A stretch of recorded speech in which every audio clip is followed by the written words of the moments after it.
The Book of Syrach, Chapter 5.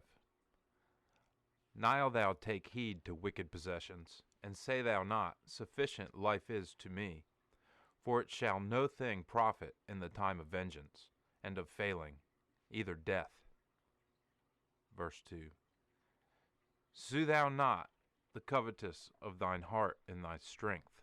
Verse 3. And say thou not, As I might, either who shall make me subject for my deeds, for why God venging shall venge. Verse 4. Say thou not, I have sinned, and what sorrowful thing befell me, for the highest is a patient yielder. Verse 5. Of the forgiveness of sins nill thou be without dread, neither heap thou sin on sin. Verse 6. And say thou not, The merciful doing of God is great, he shall have mercy on the multitude of my sins. Verse 7. For why mercy and ire neigheth soon from him, and his ire beholdeth on sinners.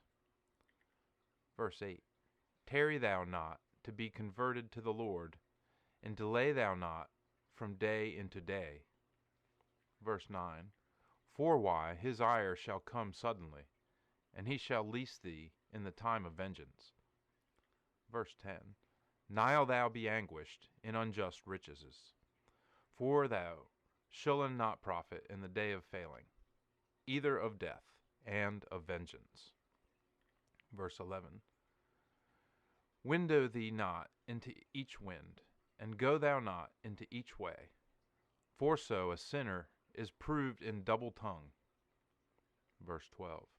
Be thou steadfast in the way of the Lord, and in truth and cunning of thy wit, and the word of peace and rightfulness sue thee perfectly. Verse 13.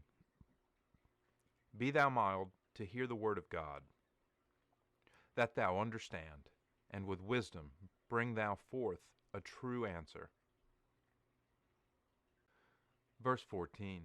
If thou hast understanding, answer thy neighbor, else thine hand be on thy mouth, lest thou be taken in a word unwisely taught, and be ashamed.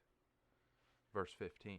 Honor and glory is in the word of a wise man, but the tongue of an unprudent man is his destroying. Verse 16. Be thou not clept a privy evil speaker in thy life, and be thou not taken in thy tongue, and be ashamed. Verse 17. Shame and penance is on a thief, and worse shenship is on a man of double tongue. For soweth hatred and enmity, and despising is to a privy backbiter. Verse 18. Justify thou a little man, and a great man in like manner. So ends Sirach chapter 5.